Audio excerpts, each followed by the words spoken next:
Good morning. This is the New York City Board of Standards and Appeals Public Review Session for October 2nd, 2017. We'll begin with the special order calendar, continued hearing items. Item number 1, 30305BZ, 428 East 75th Street, Manhattan. Okay, DOB printouts were provided to show the signed-off sprinkler applications for the first and second floors, and a fire alarm contract was provided to show an operational fire alarm system.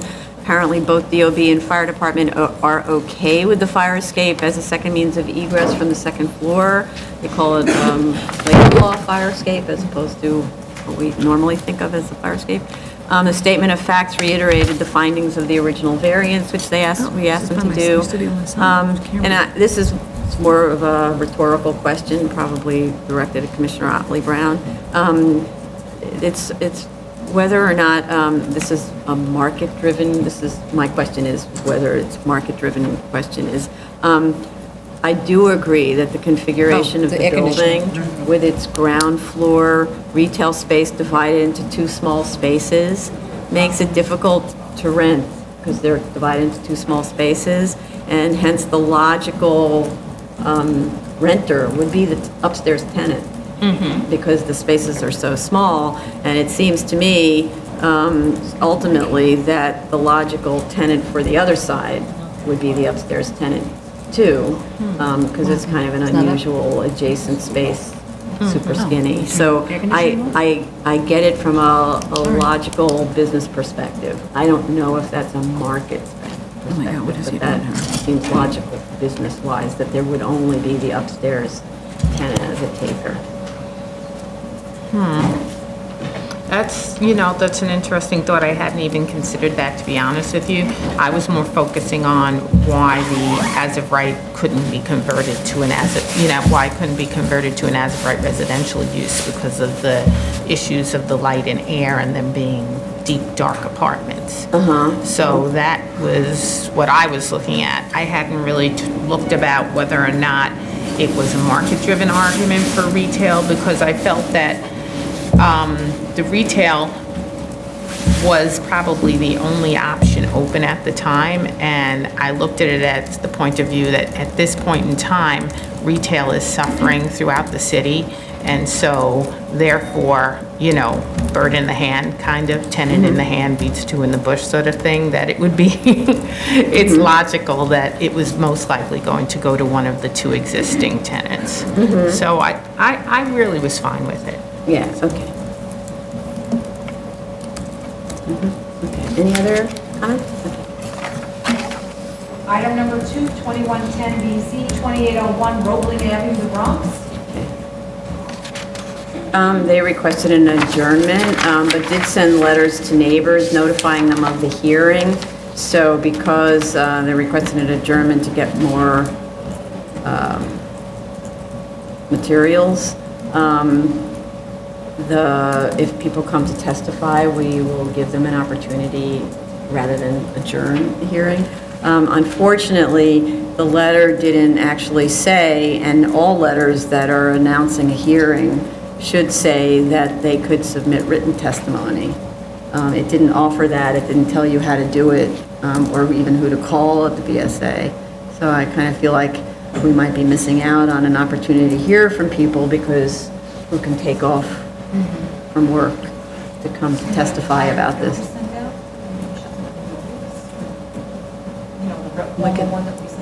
Yeah, we could do that.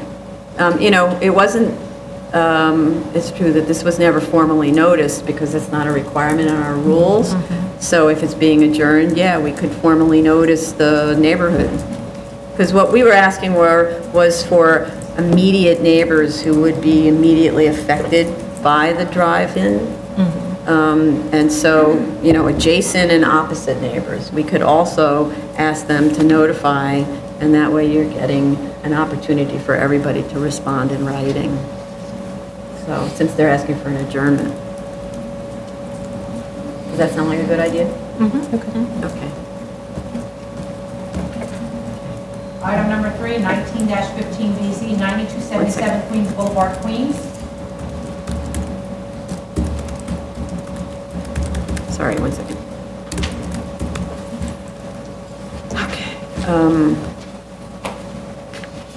The parking calculations were clarified. The photos show sprinkler and fire alarm installation, but we don't have proof of operation and maintenance from the installer maintenance people, which we really need to have, so they should make a fast call to the installer maintenance people to just get them to give an affidavit that the equipment is installed and operational. I just note on a later one of these applications, there was a really well-prepared affidavit from the installers that's kind of fill in the blank standard. And I thought that was, I don't know if we did that or they did that, but it's really a good model, so they could just use that model and get the installer to fill that in, and then we're done. I'll tell you when we roll down, which one that is. The thing that was most confusing to me is we seem to have increased the size of the PCE by 3,000 square feet since the last hearing. It was in the 1,600 range, and now it's in the, 16,000 range, and now it's 19,690 square feet.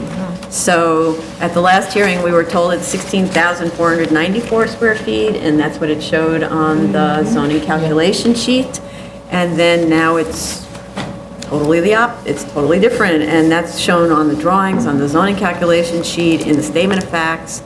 So what happened and where is that expansion? Because it was never pointed out to us. Just as a reminder, this is a legalization on the expansion of the PC. Any other? They need to just revise their notes on the plans to say that the fire alarm and sprinklers have already been installed. Right.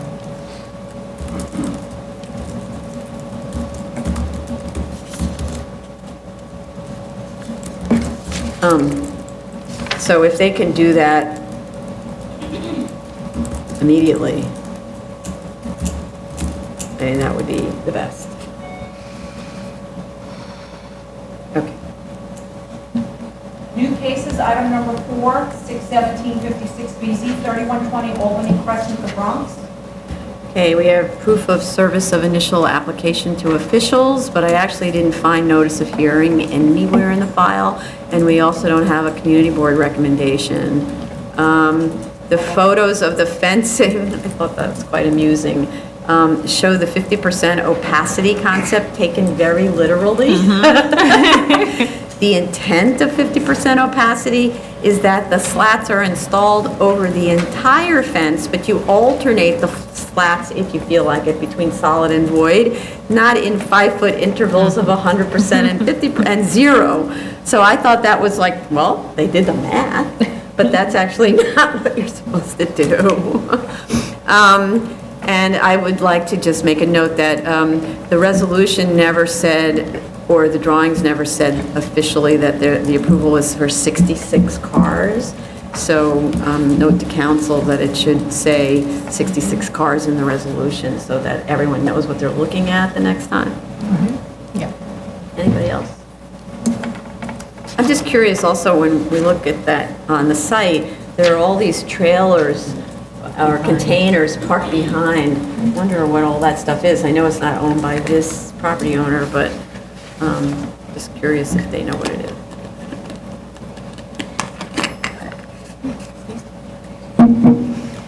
Okay. Item number 5, 63484BZ, 2501, 2509 MEP, Brooklyn. We have proof of service of initial application to officials, but I didn't find proof of notice of hearing, so that needs to be submitted immediately. Community Board 14 recommended approval. I want to make a note about a comment that's written, sort of a letter between the board project manager and applicant's representative about whether this should have been on the SOC calendar or the BZ calendar, and back and forth. For me, it doesn't matter which calendar it's on. The question is, what are we being asked to look at? And are we being asked to look at something that's very different from what was originally approved, or a little bit different from what was originally approved? My thinking is this is not a minor modification of the existing variance. where, for example, no additional waivers are being sought, or the building massing is being modified really minimally. We see that sometimes. There's like a tiny little chink that needs to be adjusted, right? The 1985 variance sought only front yard and parking waivers. This application seeks floor area, lot coverage, open space, increased parking waivers, and side yard waivers to reflect a doubling in size of the originally approved building. To do that, it has to justify the programmatic requirements that lead it to be out of compliance with the zoning regulations. So don't care what calendar it's on.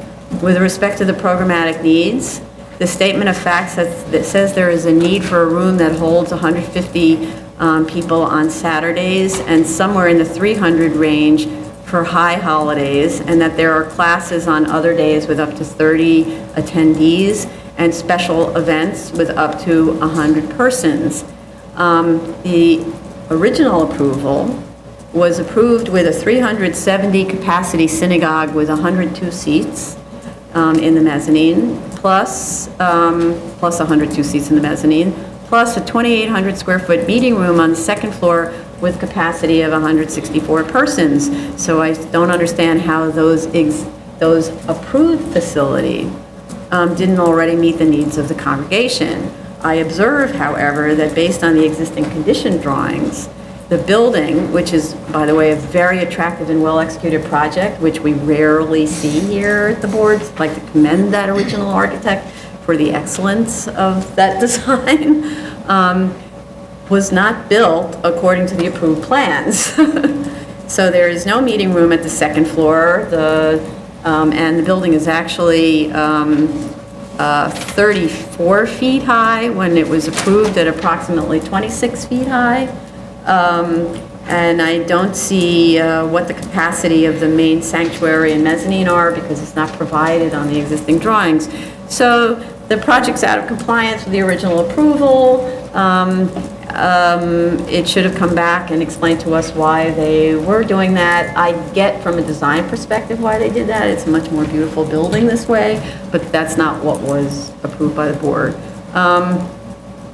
The BSA history description states that the applicant also received a variance in 2002 to construct a synagogue across the street, which was never built or permitted or anything. I'm wondering whatever happened with that project, which of course has since expired. The variance has expired. There's currently a stop work order for work without a permit on the site. I don't know if that's related to this owner. I can't really tell what the ownership situation is on the site, but there's a stop work order on there.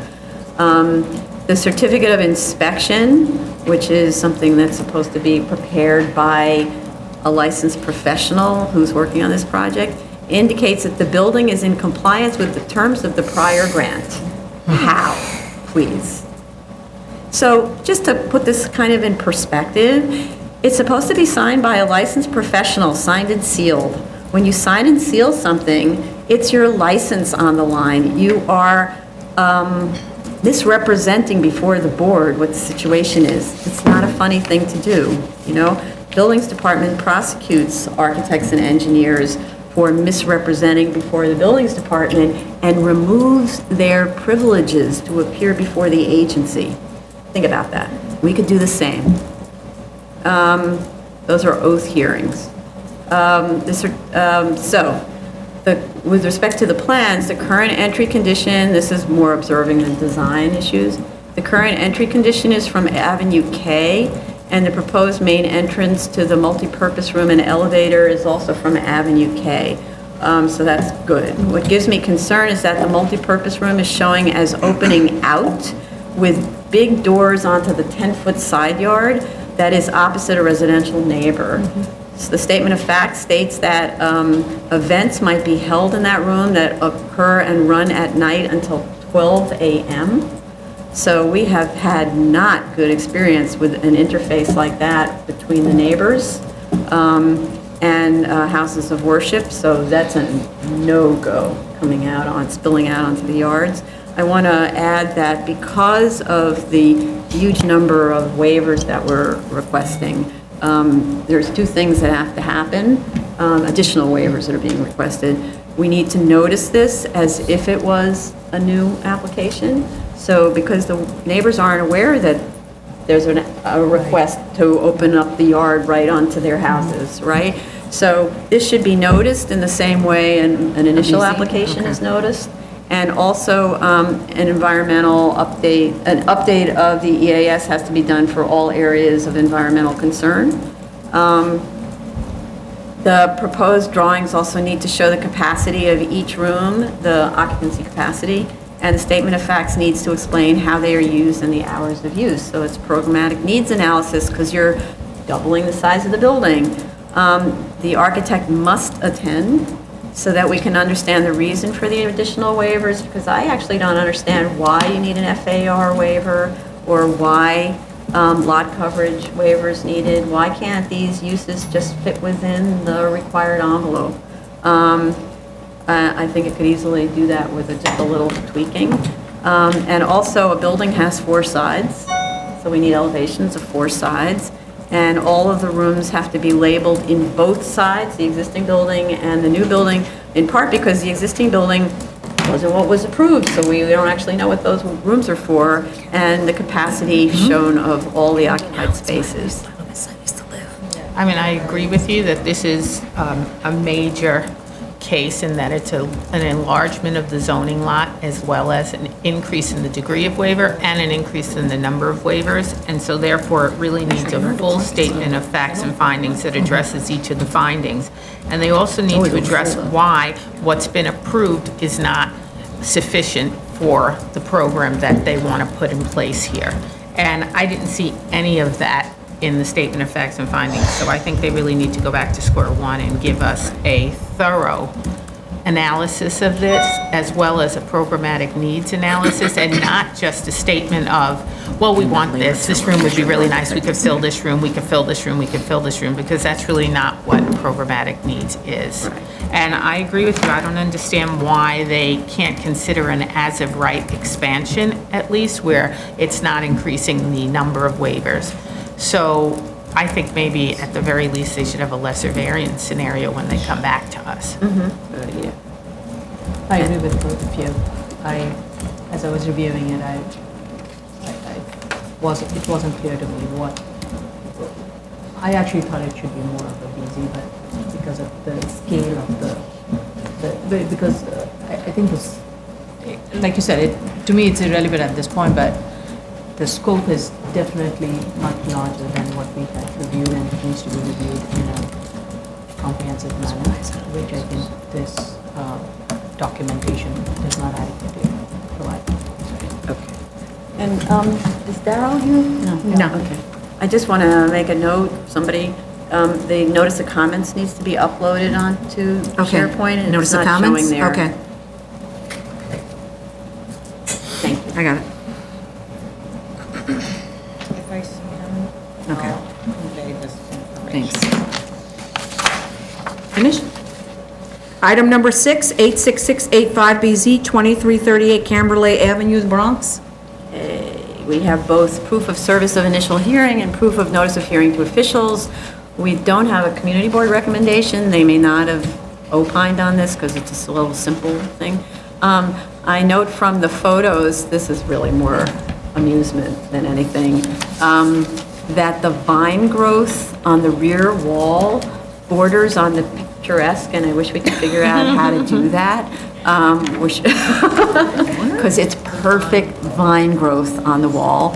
And also that there's this tiny bit of soil on the corner, out of which springs this odd sort of creeping, I don't know if it's a vine exactly, but it's showing that you can grow plants out of what looks like 12 inches square. So this is not relevant to the project, it's relevant to the subject we have often about landscaping and why everyone always saying they can't landscape it, and they're in the flesh is something that just happened naturally. I think the photos may not be doing justice to the state of the asphalt, but the striping appears to be extremely recent, as in the day of the photographs. The overpainted striping, though, seems to indicate that more cars were parked on the lot than now striped for, or previously approved. That I verified by looking at Google satellite imagery, where you do see that the cars are parking head-in on both sides. So I'm curious, since that's obviously the need of this little lot, why the applicant isn't asking for essentially more spaces and to park head-in instead of having to quickly restripe to show that they're parking parallel to the lot line. Because I don't see a reason why there shouldn't be more spaces in the lot. And then the last is, there's a conditional negative declaration that was referred to in the 1987 approval. I'd just like to know what that is and whether it was complied with. I didn't find more information on it. I don't know how we find our conditional neg deck. It just says in the resolution, they've agreed to meet the requirements of the conditional neg deck. I don't think there's enough maneuverability to have head-in parking on both sides, because it's 5,000 square feet, so the width is 50, and if the length of the stall is 20 feet on each side, that would only leave 10 feet in the center for maneuverability. So I think that's why they have it lined up the way they do, where it's 1, 2, 3, 4. But apparently they're doing it, so they have it angled parking on one side and head-in on the other, and somehow they're doing it. And this is monthly parking, so it Yeah. seems it's not even attended, so individuals are Figuring Right, their it's, way it's out. self-parking. self-parking, Yeah. right? Yeah, I don't know, it seems like they're doing it anyway. I That's didn't your- see it when I went. I did not see 2 lanes of head-in parking. So I saw one, and then the exact striping that you see in the photo of Right. the 1, 2, 3, 4 that are lined up on the But other when you look at the side. photo, you can see the scars Yeah, of the striping. Yeah. Head in.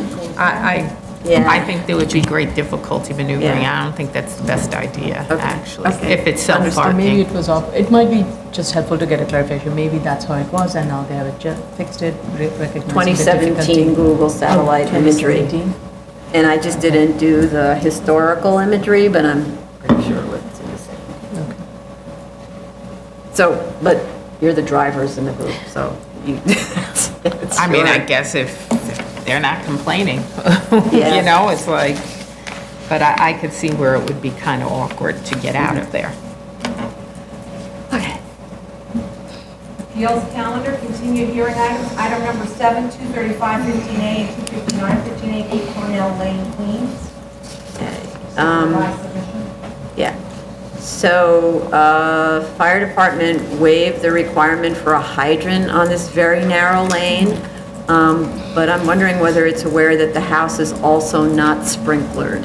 I'm really uncomfortable with the idea that the house is, actually Commissioner Montanez was here for that first hearing, and she suggested, and I agree, that at least the addition. Doesn't the letter say they don't have to install the sprinklers? No, so the thing is, initially the letter said that they don't have to install a fire hydrant because there's no maneuverability on the lane. But I don't think they were aware that the house wouldn't be sprinklered, or let's say the addition wouldn't be sprinklered. So I'm thinking that the addition at the very least should be sprinklered, and that could be taken off of the house line so that they don't have to bring in a new main. It's probably only a few heads. I think it's 5 heads you get from sprinkler. Yeah, off of domestic. So, I Yeah. thought the fire department issued the sprinkler waiver. Yeah. it did before the waiver of the fire hydrant. I'm not sure that I thought they, the final one also did. was it on the same letter? I'm just not sure that they are aware that they waived it and then they waived it, you know?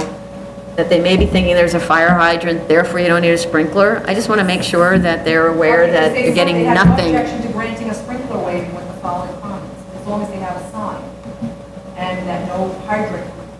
In the same letter? It doesn't require a fire hydrant installation, as the applicant reiterated, a further evaluation, the hydrant will further reduce the usable Yeah. roadway, and therefore. That's in the same letter. In the same letter. Yeah. Oh, So they are okay. aware. All right. Yeah. All right. I think the condition was, has no objection to granting sprinkler waiver with the following requirement, the street signs and all of street that. signs. I'll just double check, because there are the two buildings, because the previous board approval. And was it does based not on require a property. hydrant Had installation one also. was supposed to put the hydrant in, and the other one wasn't sprinkler. Yeah. That was the whole conundrum, yeah. I don't know. I don't know why you would want to have your house not sprinklered if you're down that little skinny lane. I just don't even get the idea that the owner would want to take such a risk. But they did in fact have a sign, which I don't know if the sign was there all the time. It almost looked like the sign was there for a long time that says Cornell Lane at that intersection. So there is an identifier. The applicant never responded to whether this should be done, this could be done as of right based on the amendment to the GCL that allows you to do these as of right, you know, but maybe it's because the road width is inadequate or, Substandard width. yeah, or it doesn't meet other criteria for that waiver. And I also, we also didn't get anything that obliges this owner to maintain this portion of the street because we don't see that this is a CCO street. Just their portion or something. And we're doing it, to be consistent, we're doing it with everybody else. So, and also, one way of asking that question is, it's clear that the street was recently paved. Who did that? Was that DOT? Or was that the homeowners? And if it was the homeowners, there must be some sort of a deal where they talk to each other and they say, okay, everybody, you have to cough up the cost of a repaving. Because Yeah, there was a discussion, I know, with the applicant, I think that they were going to talk amongst themselves to see. if Right. it's gonna, maybe with the commercial entity, I think it's at the end of the block, sort of pitch in and come up with some. So Their that means- driveway, because their driveway is from Yeah, the there was road a and. restaurant Yeah. or something. Yeah, on the corner that Okay. that So I don't drives know if in. that happened, if that's what happened, if not, if the city came in and did it. Right, so that's the thing. If the city did it, then the city is recognizing somehow that it's a way and seems to be, not sure what they're thinking of it as. But if the neighbors did it, then they've already essentially created a homeowners association, even if it's just conversations together over coffee, and that should be memorialized. Okay. And also, I just want to make a note that the last hearing was adjourned. It's shown on our calendar as not adjourned. Okay, I'll fix that. Okay. Any other? Item number 8, 2016-4329A, 2001 Bartow Avenue, the Bronx. Where's my mic is off? Okay. Trying to make this as short as possible.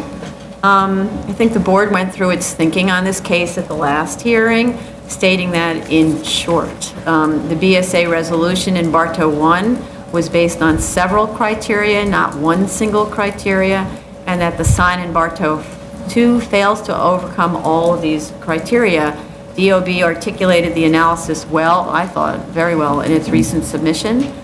I want to say that if the owner elected to redesign the support structure in reliance on only one of those criteria, choosing to ignore the others, as well as the Supreme Court's decision in the Bartow 1 case, that was its prerogative.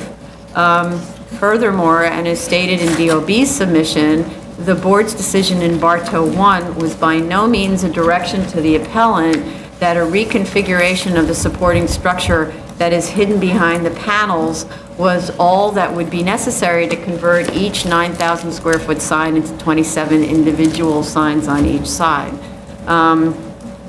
In all of its papers, the appellant ignores the court's decision, which upheld the BSA's analysis, where the court quoted as reason for its decision many different points made in the BSA resolution, one of which says, the BSA next explained, notwithstanding the fact that the advertising panels are separated by a space of 12 inches, their surface area must be calculated in the aggregate, and the outermost boundaries of the common structure to which they are affixed constitutes the extreme limit of the representation's writing or writings which constitutes the display shown thereupon. The court also added its own analysis, which is particularly relevant to the instant case and which I found to be the court's direction.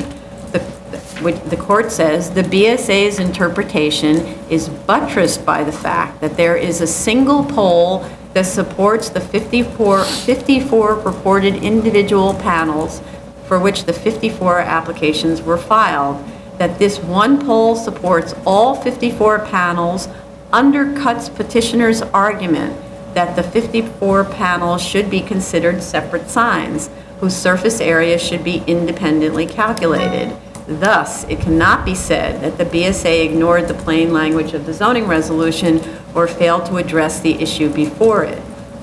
Further, this is back to me speaking, the structural framework now conceived by the appellant results in the identical configuration to the Bartow 1 sign, and just as in Bartow 1, is made up of a forest of horizontal and vertical structural members springing off of a single pole.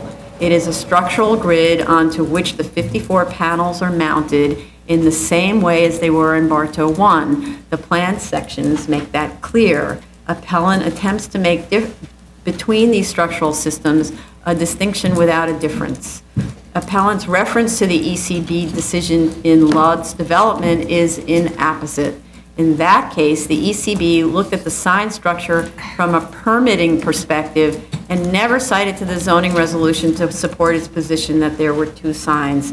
The ECB case did not look to the zoning resolution defined surface area of the sign to determine the numbers of signs. This is consistent with DOB practice in the instant case where 54 permits would be issued. Whether this is now an application for two back-to-back and parallel signs with a total of 9,800 square feet of surface area based on the measurement of only one side, or a non-parallel sign with 18,000 square feet of surface area, the sign exceeds the maximum surface area permitted for its distance from the arterial highway. Others? I was not convinced by the latest submission. It did not provide any additional insight into the arguments that would vary my decision from what I have been saying on this case and Bartow 1. To me, as you indicated, the surface area of this sign, whether you count the front or the back or individually, even one sign itself is much larger in terms of the surface area that is permitted along a highway. And I think all the other ways of measuring how each is an individual sign, it's irrelevant. I'm not convinced.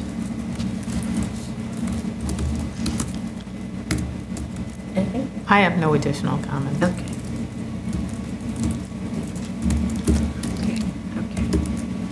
Done? New cases, item number 9, 26607A, 1602, 1610 Avenue West, Brooklyn. Okay. Okay.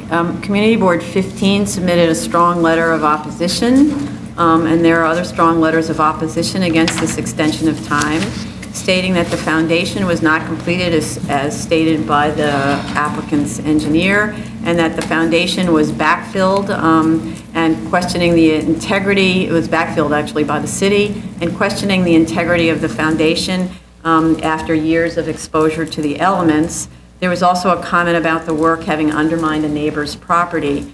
The Madison Marine Homecrest Civic Association also submitted letters of opposition citing similar concerns. It states that it was HPD who backfilled the excavation in 2009, and that the site is not maintained, is overgrown since then with weeds, trash, and vermin.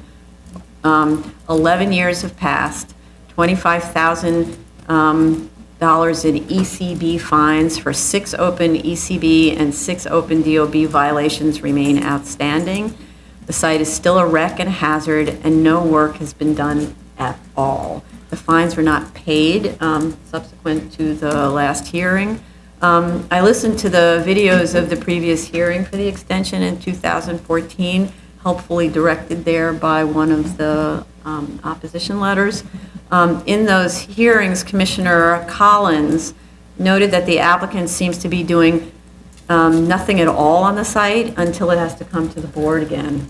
That opinion seems to have been borne out by the June 9th, 2017 letter from the applicant's expediter stating that she had recently been retained to address violations and had only, at the very end of May, literally May 30th, filed an application to address the ECB violations. So that's 3 years after the last extension that they actually made a move to do anything. She states that the permits are expected in mid-June, and in fact, a permit for a fence, that's all, was issued on July 7th, 2017.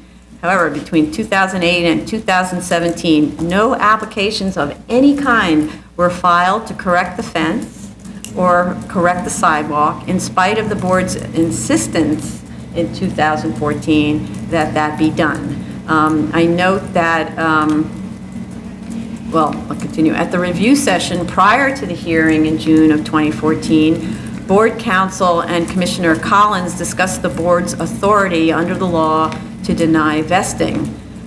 It has been a few years since that subject was researched, and so we've looked into the subject, and the case law is, let's say, fairly extensive, and there are tests, there are multi-pronged tests that have to be gone through to determine whether a vesting of this type can be denied by the board, and so the applicant's counsel needs to thoroughly brief this subject, not just cite to 3 convenient cases, but there are many, many cases, and explain why this isn't, for example, an abandonment of the project, would not be a hazard to health, safety, welfare, which the community has demonstrated it's apparently being is by being a nuisance. And what's the other test? Oh, and whether there is an effort to essentially divest ownership, which we understand there is, that the property is for sale, though I didn't actually find it when I looked online for listings, but that doesn't mean it's not listed. The board's engineer will need to review the conditions of the foundations and whether in fact they are usable anymore, so we're going to need submissions from structural engineers to discuss in detail why in the world they believe the foundations are still in good shape when you can't get to them. They are under piles and piles of dirt and trees, and trees have roots. Roots find their way and break up everything, and so I find it impossible to believe after all that time that the roots haven't just broken up the foundation in all sorts of major ways. I also note that at that hearing in 2014, applicant's counsel gave all sorts of assurances to the board that everything would be taken care of and done quickly, and there was financing and so on. And, you know, excuse my cynicism, but it really did feel like the board was being led down a proverbial garden path.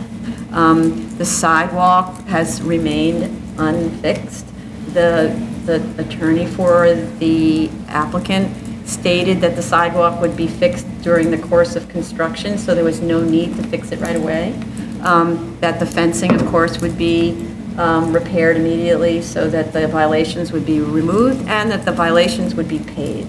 None of that's occurred, and my thinking about this is, let's just say, for argument's sake, we didn't dismiss this right away, or let's say deny it right away. My feeling is that nothing happens until the sidewalk is repaired, the fence is repaired, the site is cleaned and removed of trash, and whatever kinds of rodent extermination or however it's handled is done. Because it is unconscionable that the owner is leaving this to basically torment the community. And you were present at that hearing, so. Yes, no, I fully agree with you on everything you said. First of all, they definitely need to pay all of their fines and penalties as a show of being serious. They have to correct all of the issues that resulted in the violations.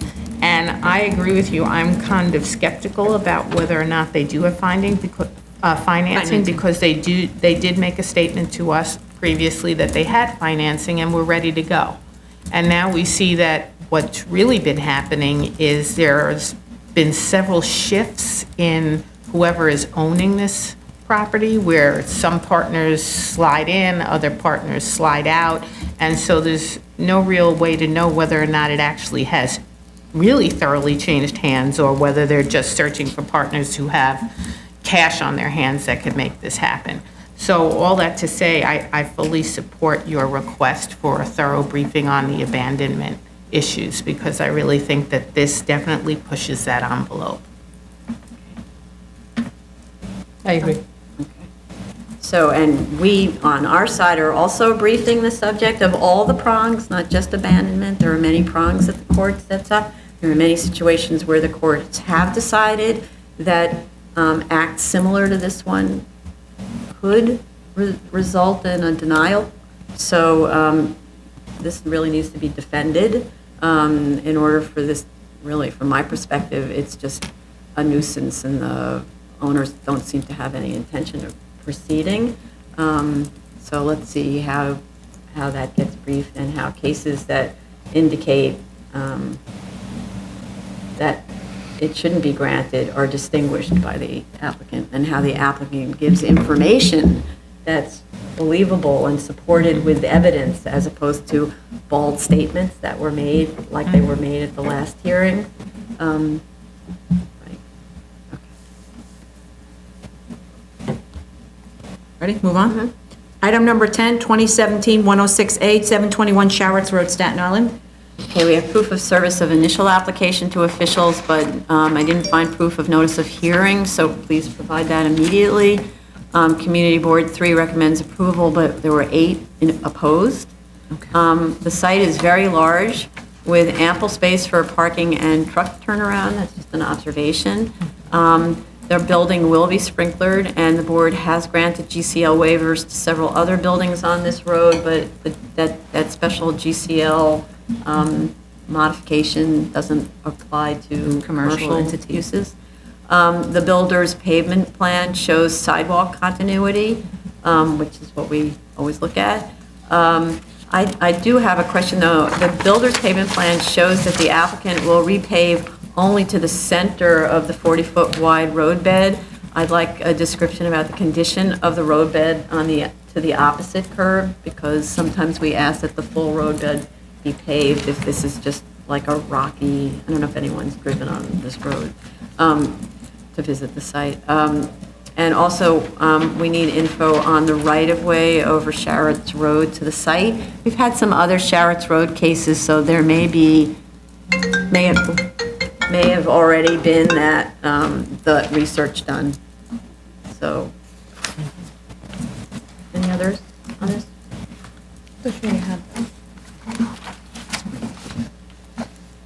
Go on. Zoning calendar decision items, item number 11, 2215, BZ, 219 26th Street, Brooklyn. They requested deferred decision for DEP to complete its air quality review. Continued hearing items, item number 12, 17814 BZ, 263 McGinnis Boulevard, Brooklyn.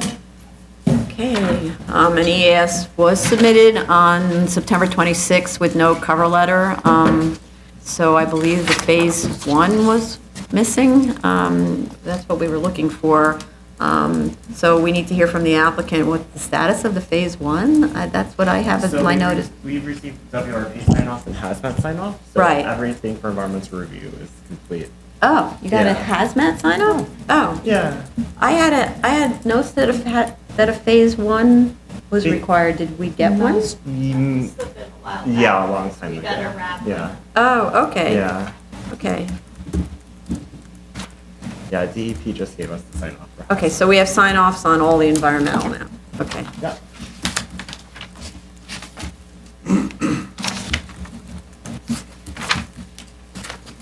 Okay, let me- So the EAS was just that it was just submitted was just responding to the last set of comments or something like That's that? correct. It was amended to reflect that the site will have both a vapor barrier and an SSDS system installed. Oh, The previous EAS only indicated a vapor barrier, and the reference chast indicated the SSDS system, so DEP wanted the EAS, and as did we want the EAS revised to reflect the SSDS system.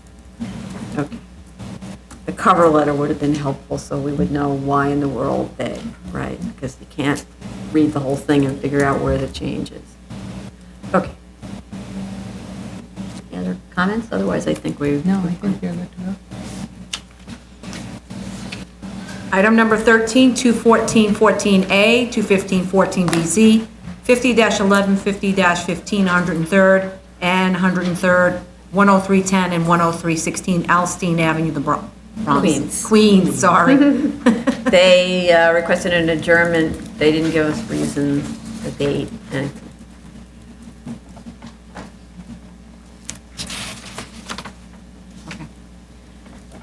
Item number 14, 263-14BZ, 1601 Oriental Boulevard, Brooklyn. Also requested an adjournment. Item number 15, 2015BZ, 461 Avenue X, Brooklyn. Also requested an adjournment. Item number 16, 234-15BZ, 1223 67th Street, Brooklyn. Okay, this is a tricky story. In its papers, the applicant argues for a 7221 variance based on detrimental reliance, citing to the Pantelides case for comparison, which is what it did in the last submission. In that case, the owner erected a greenhouse for which he specifically requested approvals from the highest level of the DOB. After challenge was brought by a neighbor, DOB reversed its position and ordered removal of the greenhouse. So the detrimental reliance was based on going up to the highest level of DOB.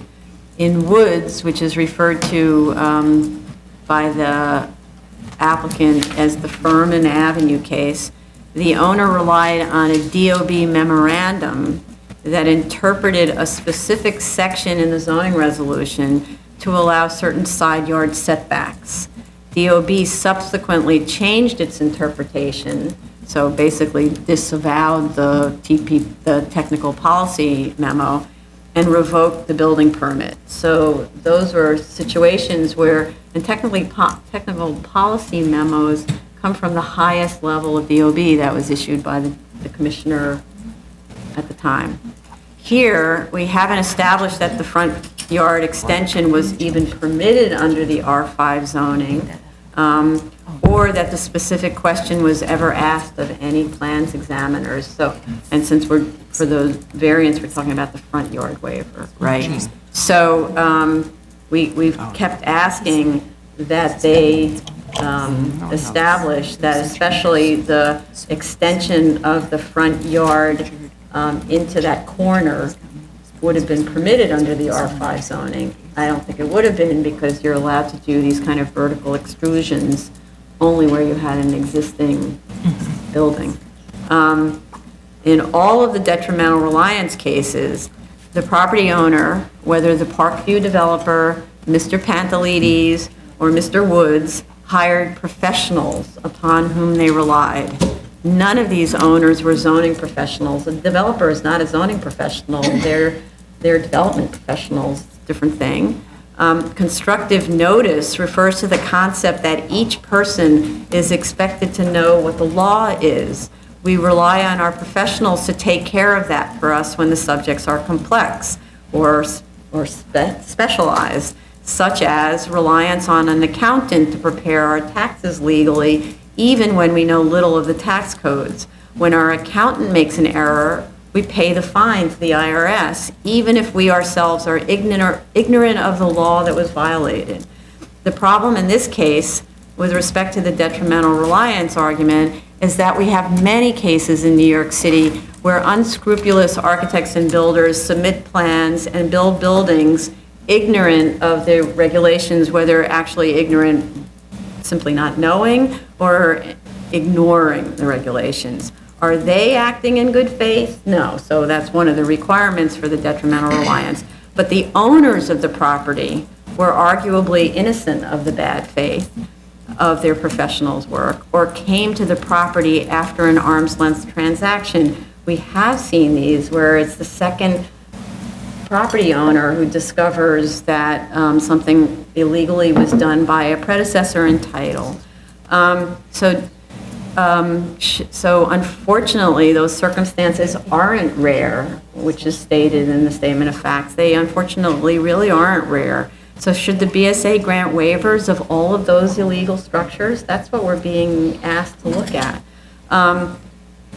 Do we wish that DOB could scour thoroughly every application and every drawing and pick up every flaw? We absolutely wish that. But licensed professionals also have responsibility to their clients to know what the laws are and to comply with them. I'm one of those, and that puts a huge responsibility in the hands of the architects and engineers to know what the law is. But when they don't know, they get sued. That's what happens. And sometimes it's really bad news for the architect or engineer who should have known but didn't know. And with all the best of intentions, missed it. We have an issue of precedent here that we have to face. If we grant this detrimental reliance case, which clearly results from the architect's either accidental or intentional ignorance of the changed zoning conditions and noncompliances, we will not be able to turn back when the next one comes. We will set precedent for professional misconduct effectively, whether innocent or otherwise, setting the standard for detrimental reliance. I have a big problem with that. So, and as to the uniqueness argument, which is made a little bit, if the applicant actually wants to try to make a uniqueness argument, they're going to have to show that the slope site is unique. Unique in the neighborhood. It doesn't mean the only one, but one of very few, and specifically that that slope is what led to the need for the waiver of the front yard requirement. With respect to this 73-622 application, which is actually what this is running in tandem, we were still asking for whether there is adequate existing material being maintained. Drawings were provided to show retained perimeter walls. Cellar walls do not count in the calculation since it isn't floor area. The calculation shows a total perimeter wall retained at the first and second floors of just under 50%, like about 48%. But with respect to the front wall, the approved drawings don't show the distance of the front wall from the lot line. So it isn't clear that the front wall had to be demolished entirely at the second floor. I think it might even be a mistake because I don't think that front wall line moved forward, in which case that's retention of more material, which would be helpful for the 622. And those are my comments. Others? I really am not convinced by the latest good faith reliance argument that was given by the applicant. I still feel that when an architect or an engineer makes an error, there is a remedy available, and that's a civil suit against that offending person. And so therefore, I'm really not inclined to want to support this good faith reliance effort because I think it will open up the parameters by which anybody would be able to come here for some kind of assistance when there are unscrupulous developers or architects or engineers who lead them down the path of illegality, even if they're not aware of it.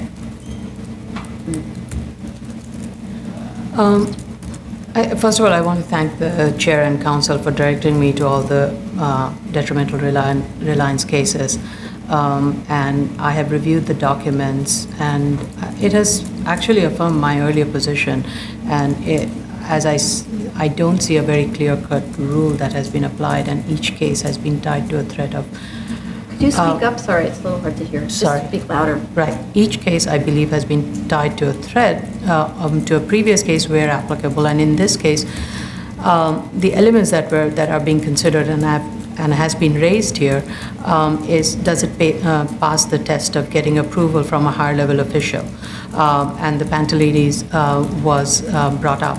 And in this case of Pantelides, the court very clearly stated that the construction was made based on good faith on then valid permit when the glass stairwell was constructed, and court had called that out in its determination quite many times.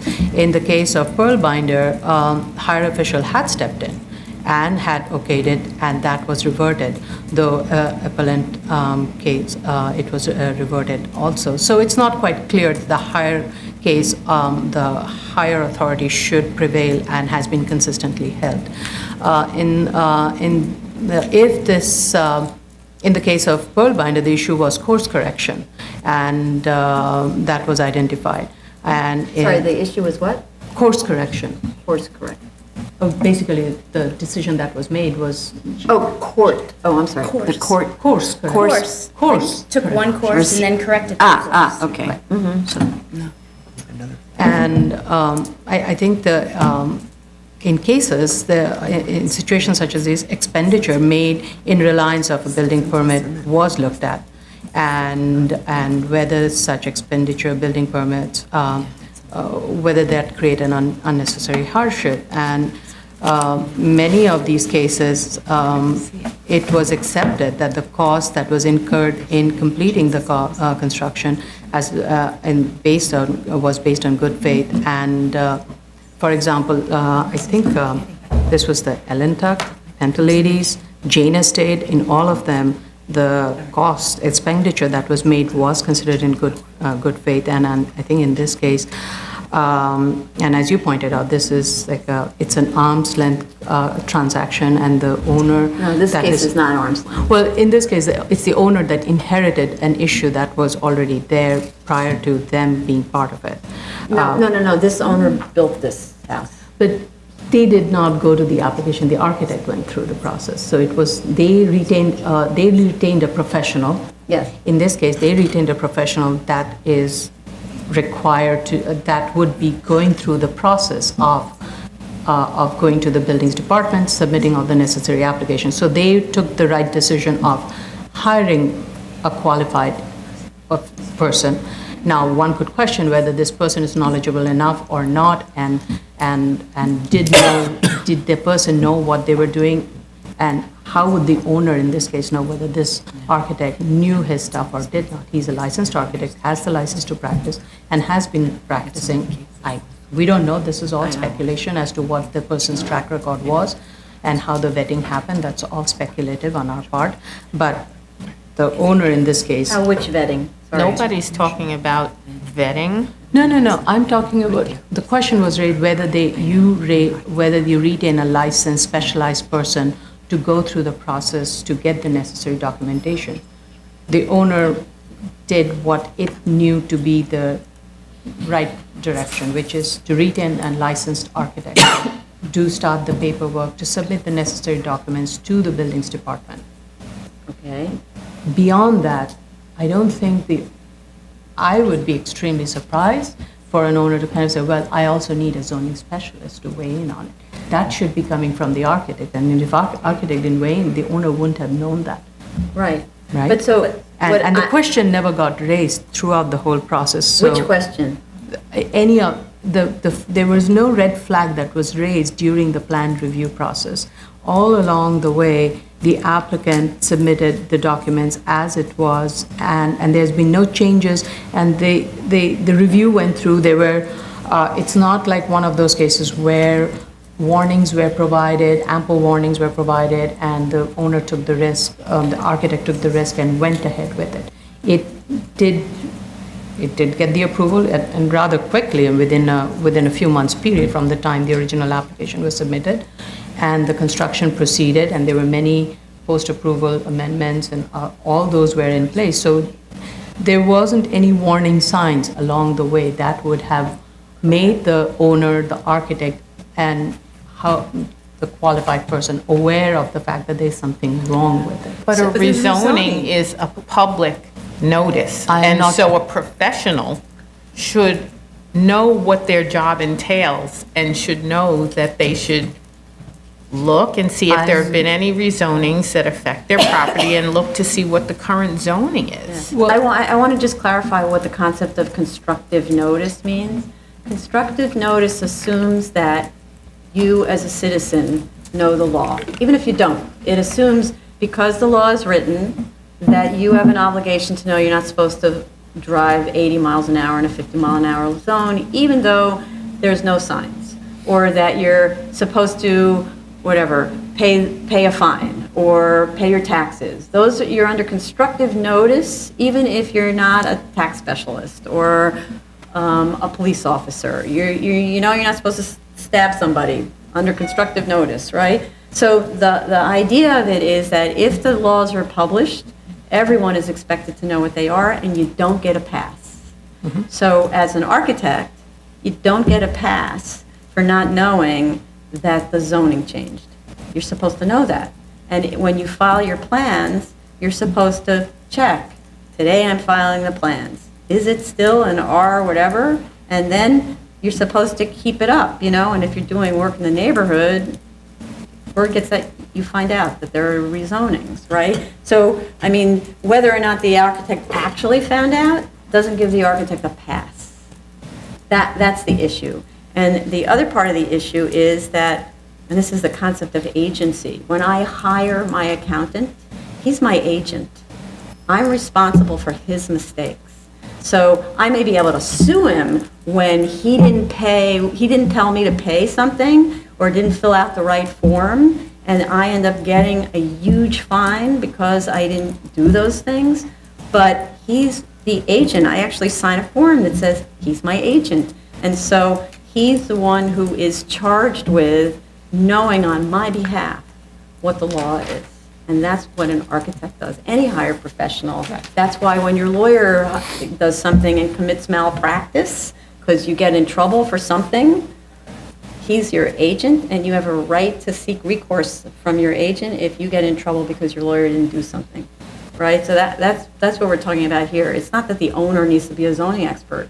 The owner hires Well, that's what I'm saying. The owner hired an architect. architect who was the guy who's required to do the Yes. work and submitted the paper at the time when the documents were submitted. It was R5 zone. The maps would have shown that it was R5 zone, and I don't know to what extent at that time there was enough of electrical documents that were uploaded that one could easily access and find There out updates and all that. I don't remember that, but there was when was the rezoning?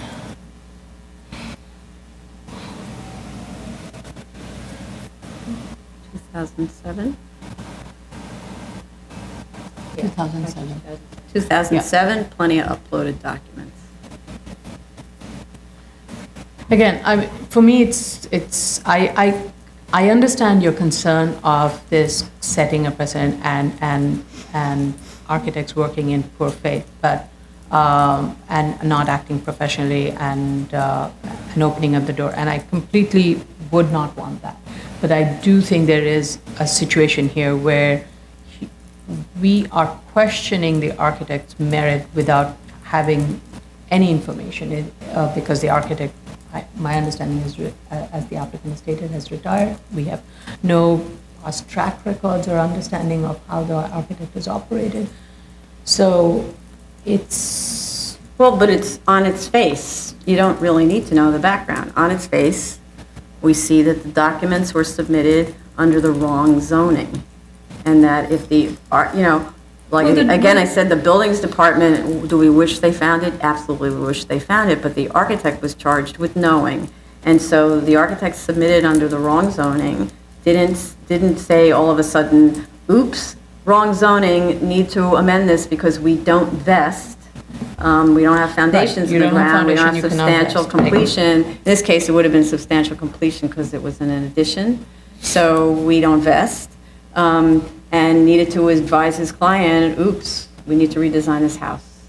And he didn't do that. And so it's not like the buildings department even had the authority to say, you win, R5 zoning for you, because there was no vesting. So there isn't, doesn't matter what the history was, the Department of Buildings didn't have the authority to determine that the R5 had vested at no point, because substantial completion hadn't occurred prior to the zoning. That's the standard for an enlargement. Well, the building is, I mean, this goes back to, again, one of the things of, I completely question how even this rezoning happened. Well, And that's a different, I mean, this building is overbuilt by R41 standard from every FAR and everything. The neighborhood context doesn't read, breathe, smell anything of it. But that's how And I think those are downzonings also go. some of the telltale signs of whether an area is getting rezoned. When somebody is in a neighborhood with a very defined context, you have this one that is a unique one that's standing out there looking like a sore thumb, then you can say, yes, there's a risk to it. Whereas here, That's how an that- average person finds out. A professional finds out by doing their due diligence on a regular basis on the projects that they're working that haven't yet vested. Right? The average guy on the street says, oh, they must be rezoning my neighborhood because stuff is happening. But the architect says they rezone the neighborhood because when I started working on the project, or while I'm working on the project, I regularly go check that everything is still in place here, because boy, would it be terrible if we haven't invested yet and the building code changes. The building code changes, right? In 2008, the building code changed. So you'd have to have been living under a rock not to know that the building code was changing. But it's the same kind of thing. If the architect installs the wrong staircase because the building code changed, the owner now has to pay for changing the staircase and everything else around it. The architect's liable. Sorry. It's a horrible result, but I that's just- the way it is.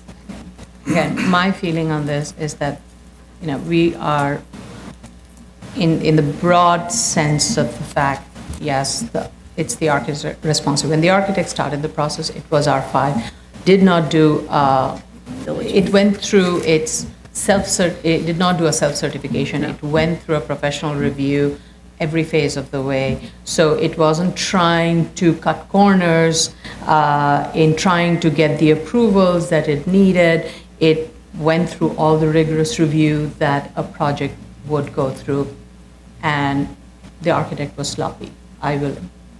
Should the architect every step of the way verified it? Yes, but didn't.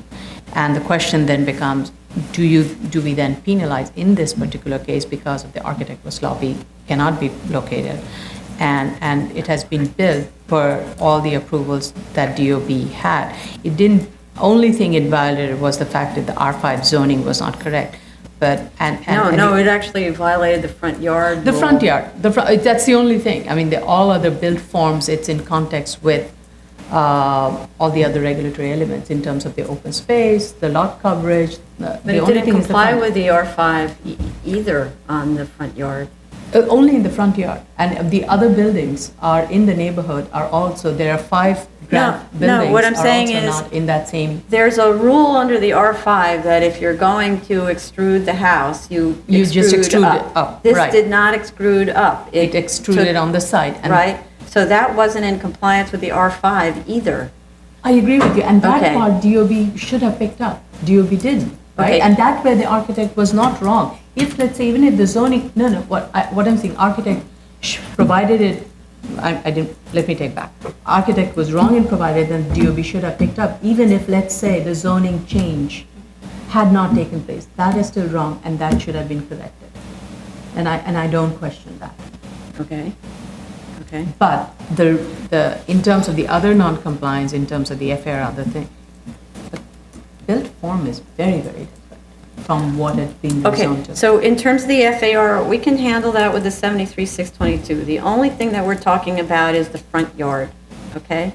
That's the only waiver that's before us with the 7221 variance, and that's where we have to stay, right? The 622 can handle additional floor area and side yard waivers Right, if we think it's a right, good idea, right. right? But the question here is, are we messing with detrimental reliance, which has a pretty strict standard? And I would have to say, no, no, thank you, because this is an architect being negligent. And yeah, I think that's probably, I think we've probably talked this to death. But the other case you need to review is the Parkview case. I have reviewed it. Okay, so yes. Parkview is the case that's very similar to this in the sense that They had they to, built a right. building Yes. relying on the wrong zoning map, right? Yes. The zoning map had changed, arguably sophisticated No, developers. I'm aware of it, Right? yes. Okay, so it's a Right. similar situation, and DOB has the authority to correct its errors, so that's another part, okay. All right. Item number 17, 2016-4176BZ, 7804 31st Avenue, Queens. I do think the applicant was responsive to all of our comments.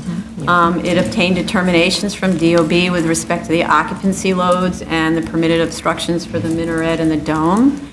It also supplied us with a survey of the congregants' locations, where the blocks on which they're located, to indicate that the institution would meet the findings for a 25-35 city planning parking reduction based on proximity of the congregants to the site. An informal parking space study was also conducted, which was kind of cute, with photographs of the empty parking spaces, for a peak Friday afternoon, which indicated 19 on-street parking spaces were available. However, zoning calculations, just to remind everybody, are based on the rated capacity, which is 15 square feet per person, based on what the Department of Buildings just decided. And parking is required at one space per 15 persons of rated capacity, which indicates therefore that only 7 parking spaces are required, and when there are fewer than 10 spaces required, it's waived. So zoning doesn't actually require parking on this site, and therefore it's not a waiver that's before us. One reason for having the applicant go through all of this is there was concern about parking, and so that's why they did this analysis. The zoning calculations on the first page of the proposed drawings are completely incorrect. They need to be revised immediately. They refer to, I don't know, a completely different shaped building, something else. Also, they need to provide all 4 elevations, which I know must exist in the architect's file, otherwise the contractor can't build it. I didn't find all 4 elevations. The elevator bulkhead that is up against the face of the building on the north end of 78th Street side is probably too low. I mentioned this at the last hearing.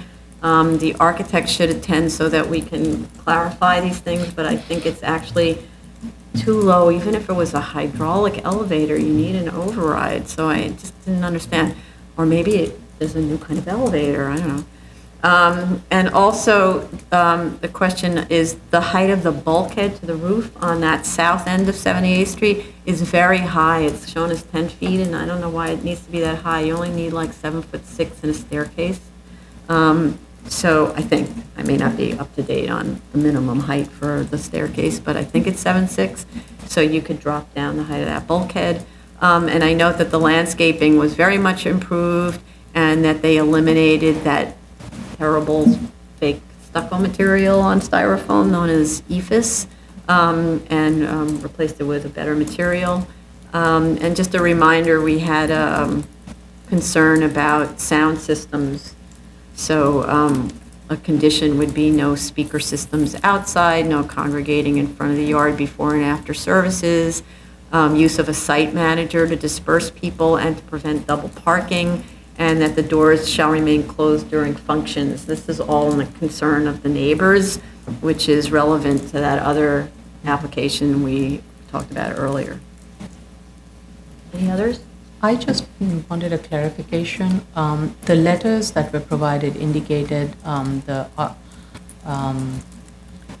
the occupancy load was based on a 3x5 measurement. The plans show a 4x3 prayer Yeah. configuration. So I just wanted a clarification on that.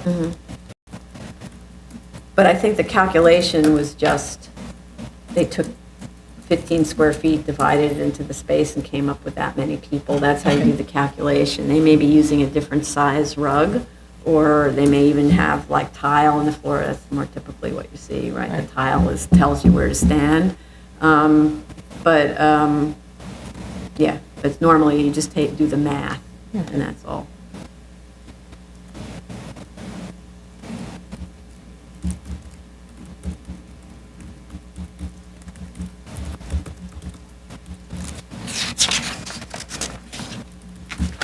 Ready? Yeah.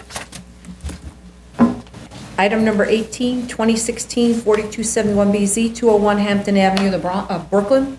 Mike, you want everything? What is with the Bronx? Yeah, I'm obsessed with the Bronx today. Yay, Bronx. Move everything to the Bronx. More room for everybody else. No information was provided to establish that this is an existing building to be enlarged. Comparing the existing to the proposed, it looks like less than 50% of the existing perimeter wall and joists are being retained. This is a threshold question and must be responded to in the plans and with calculations. We talked about this at the last hearing. The explanation in the statement of facts describes a staged demolition. That is not what the special permit is for. They say, we're going to hold up this joist until we put in the new one, and then we'll take out that one, or the wall, or whatever. That's not what the special permit is for. Also, we asked for floor area calculation diagrams for each floor to understand exactly how much floor area is being proposed. The architect must attend the hearing tomorrow. The house was slightly reduced in scale from height to peak of 35 feet above design flood to 32'6" above design flood. And at the attic, it was cut back on the short sides and the front by 2 feet, which had the effect of reducing the requested floor area by just under 100 square feet, which is, let's just say, quite minimal. No changes at all were made to the generous second floor that has areas open to below and strangely wasteful planning inefficiencies. The master bedroom floor could easily handle another bedroom, hence reduce the need for most of the attic space. This all goes again to the bulk. The front yard visual mitigation to comply with section 6461 was provided as requested. The area study of large and tall homes that was provided demonstrates that this particular social block and the streets immediately surrounding it don't have any of those large homes. So I'm still not persuaded that this large home is the right scale for this neighborhood. And again, that second floor that is really underutilized could be better utilized, and then that would bring the mass of the attic down, or maybe have some setbacks or something. But then we also have the threshold question of removal of an enormous amount of existing fabric. Maybe that would fix everything if that material were retained. Other comments? I agree with you, and I also want to make sure that the plan very clearly states that the storage area in the cellar is not an occupiable space and will not be used for living and sleeping purposes. Right.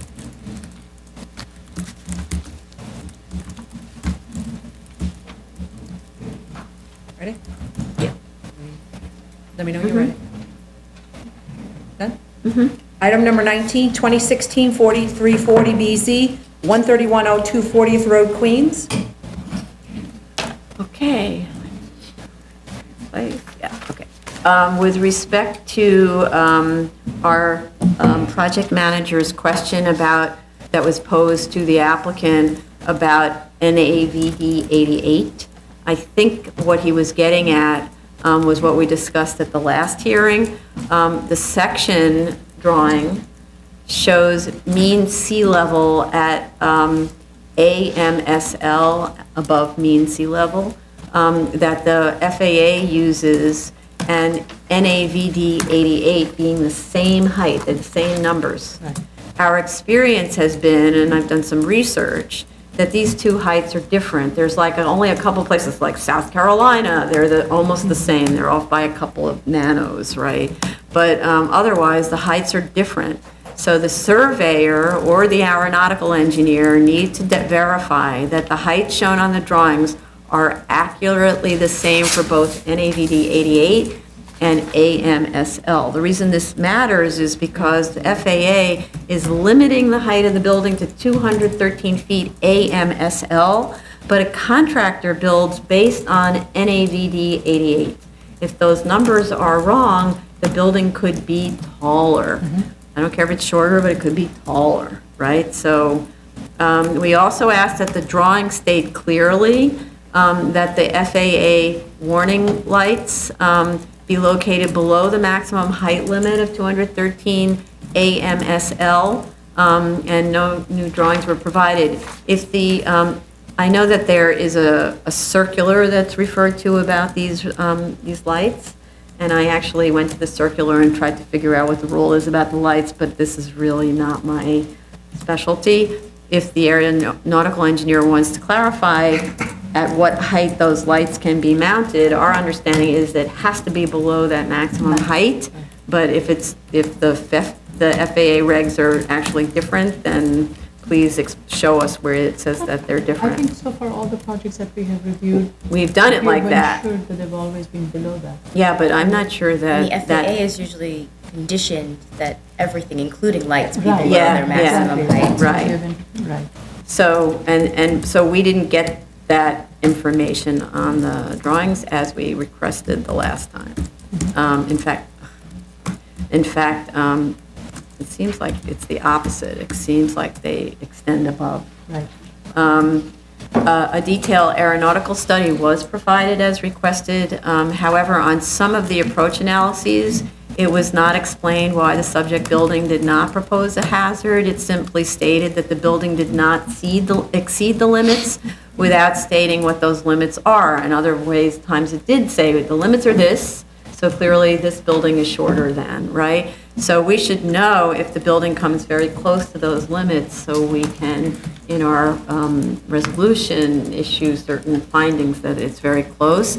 So I'm just two examples that I saw where it's the study said for the category B expanded circling area, and LGA LNAV runway 13. It says the subject building is within the LaGuardia Airport runway 13 procedure missed approached, as shown in figure 22. The subject building does not exceed the missed approach height, but we don't know what that is. And ditto for the expanded B, it says the requested heights of the subject building do not penetrate the surface, but we don't know what they are. So that makes me nervous. Any other comments? No. No.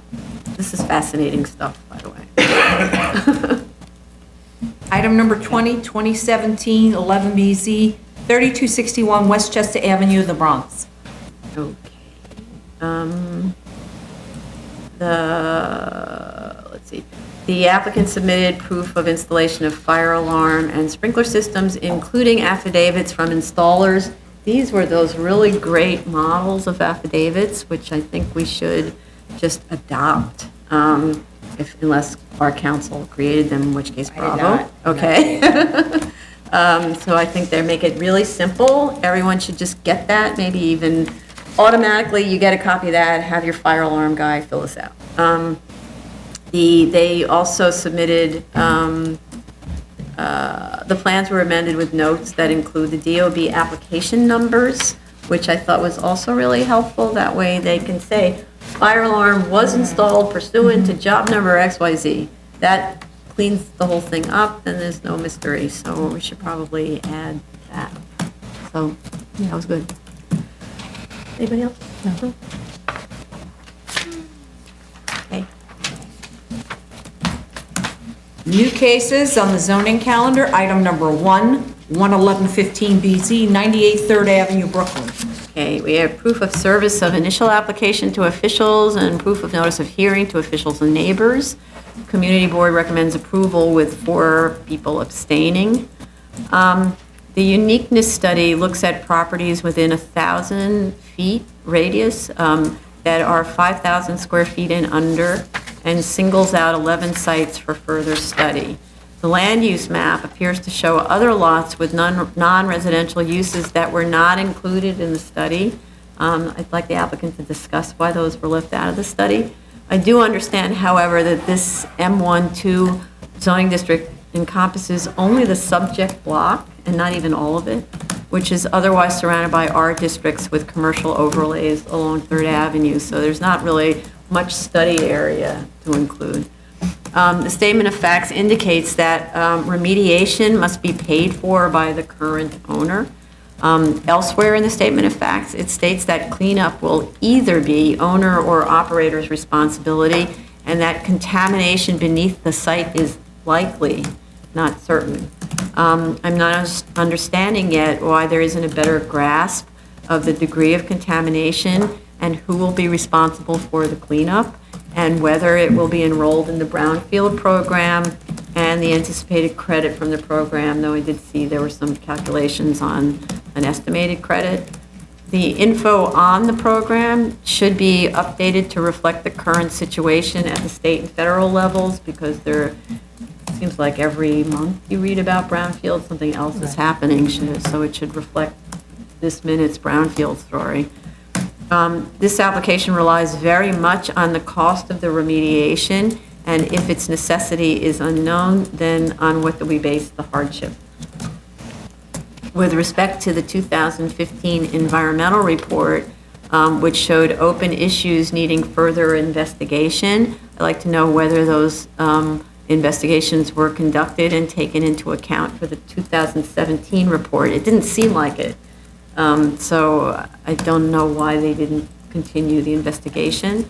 With respect to the Track 4 cleanup for the as-of-right uses, we have a recent case at 5801 Amboy Road in Staten Island, where Track 4 cleanup for commercial use was permitted to be a containment system consisting of asphalt and concrete site covering and a sealed sheet pile containment wall that was sort of hammered down into the site for one area. In another case, we learned that Track 1 cleanup, which is much more extreme, can sometimes be less costly than Track 4, since it eliminates the need for permanent monitoring systems. So the applicant should discuss both of those options in this context, both for the as-of-right and the proposed.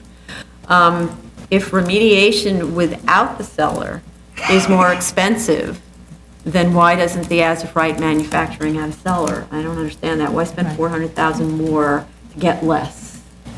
So you could rent it with a cellar, right? So I just didn't understand that at all. I'm also not understanding why excavation with a cellar is only to 10 to 12 feet below grade, while for a slab on grade, it's 18 feet below grade. Doesn't the same amount of contaminated volume have to be removed? And then if you don't want an 18-foot deep cellar, then you backfill. So it doesn't seem like the backfill costs were figured in to a shallower cellar, or why not have a deeper cellar as long as you're there? And also the soil report indicates contamination to only 10 or 15 feet, so why are we excavating to 18 feet in the first place? With respect to the continuation of the use as a gas station with convenience store, the gas station study looks at the general desirable size of convenience stores where there are otherwise no limitations. The technical policy notice from DOB of 10 of 99 limits the size of accessory use to 1,246 square feet in this case. So the discussion should center around that, since we see many such stations where the convenience store is limited by that TPPN.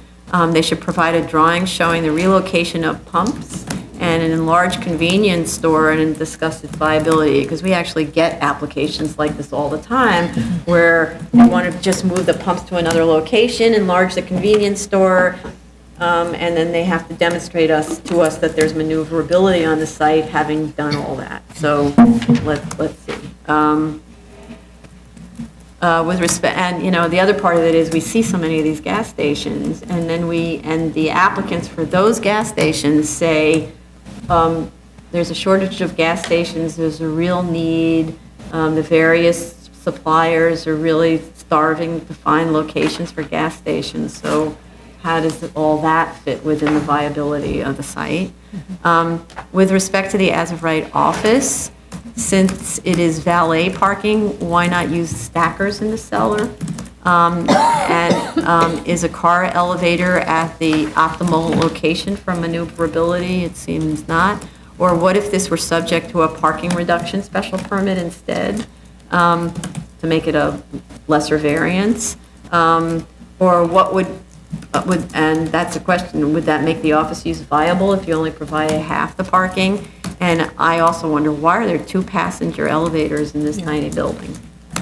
With respect to the floor plate of the building and viability of office uses, the cases cited were for zoning lots of 3,038 square feet with an existing building to be converted, that's the BSA cases, with an existing building to be converted, and 4,162 square feet, both of which are smaller than this site, and one's an existing building, so really not comparable. And the granted floor area on the new building on that other site was only 3.83 FAR, so not really comparable to the proposed. Most of the office use as of rights that we see for these cases are for narrower sites than this one, usually like 25 by 100. So I don't agree with Sabre Real Estate's statement that the use would be unmarketable, since we see the need for small office space in many of our hearings, especially in this neighborhood where startups originate.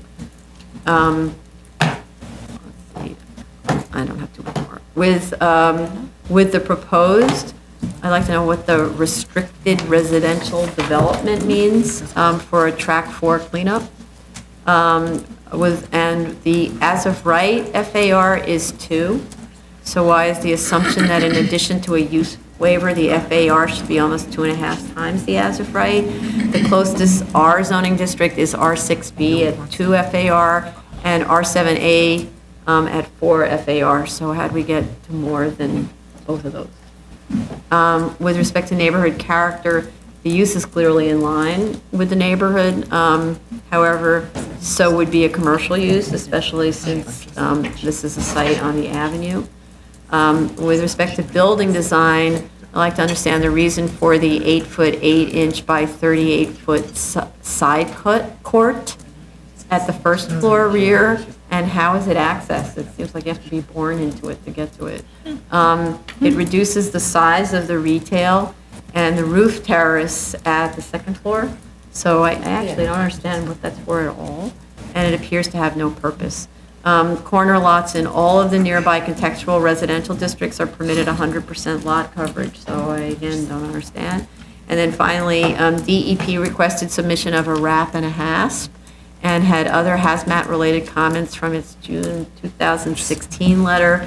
I didn't see any further submissions after that, so that's completely out and unexpected a year later, so please. So you've raised all the questions I have also, so I won't repeat them, but what I would like is clarification on the zoning map change. I think the document referred to the change in the zoning that happened in 76, but it would be helpful if they can provide a historic map from that shows where the zoning district was originally and how it was changed. I want to emphasize the fact that yes, there is a rezoning of the areas rezoned to R7As and R6Bs, and if we are to pick R7A as an equal one, the FAR that is proposed here is much higher than what an R7A would allow, and the financial analysis and everything, it's not clear, especially with the brownfield cleanup. how that would justify it, or does it justify it, and if it does. And I have the same question in terms of questioning of the cellar and without the cellar, and the cost differences in the cleanups and the parking requirement in terms of, I mean, they could even provide a stacker. I mean, since in a current zoning, you're allowed a street wall height of 60 feet, you could have a stacker, ground floors stacker. You don't even need a cellar that allows for parking, and then you have one elevator bank that takes you to the office space above, and you maintain the same set of office spaces without having to dig below. That's also viable. Right. I mean, they need the cellar because it's more expensive not to build the cellar, but they could use the cellar for other stuff. Right. And that could be the storage warehouse. Yeah. So it then it gets even better then in that way. So I agree with the chair's comments on the uniqueness finding, but I just wanted to add another area where I'm not entirely convinced, and that has to do with their argument about it being a narrow one-way street on Bergen and a narrow two-way street on Third Avenue that impedes truck maneuverability. I think that they have the benefit of being a corner lot, and so they could have loading on either side, and you can have an approach from either side, so that makes them in less of a disadvantageous position. And I also wanted to note that along Third Avenue, all the way south down to Union Street, there are manufacturing sites of varying sizes that do load from Third Avenue and also from the side streets. So I'm not convinced that this is such a hardship.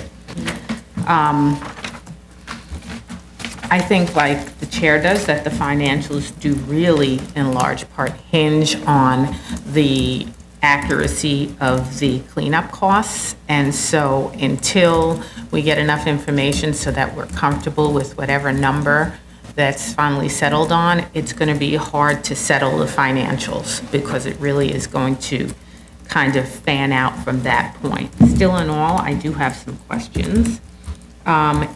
For the gas station leases, it seems like all the leases are adjusted for location and also for the amount of gas that's pumped. And unfortunately, the subject site doesn't really give us any information for how much gasoline is actually pumped per month. So it's hard to tell the comparability. And because of the leasing agent who gave them the gas station leases won't allow them to use the actual locations, it's kind of hard to validate the assumptions given by the applicant as to the comparability or lack thereof of the comparables regarding the subject. So I think that because there's no way to know whether or not those assumptions are accurate, there shouldn't be any adjustments to any of those leases, and we should be going by the unadjusted range in terms of determining what the subject site would lease for. And the unadjusted range is actually higher than the $3,000 to $5,000 monthly that they were assuming. So I would not agree to accepting the current gas station lease at $3,500 a month for the existing.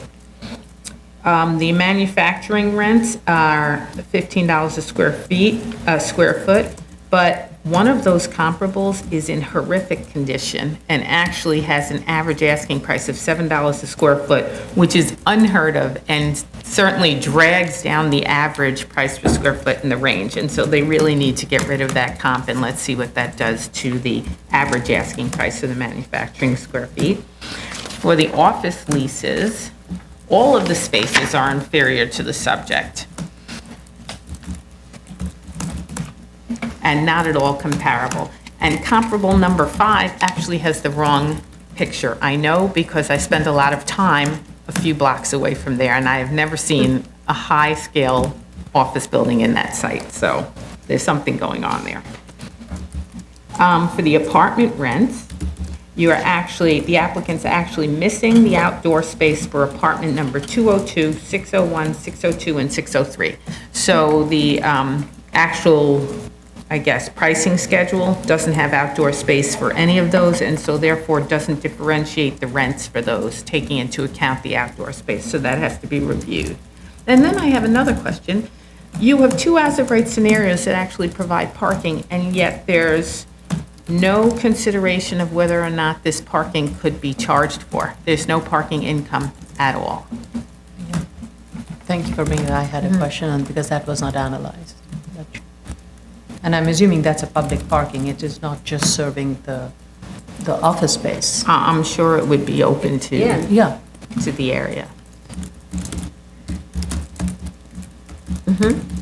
Okay. Great. Sorry. Yeah.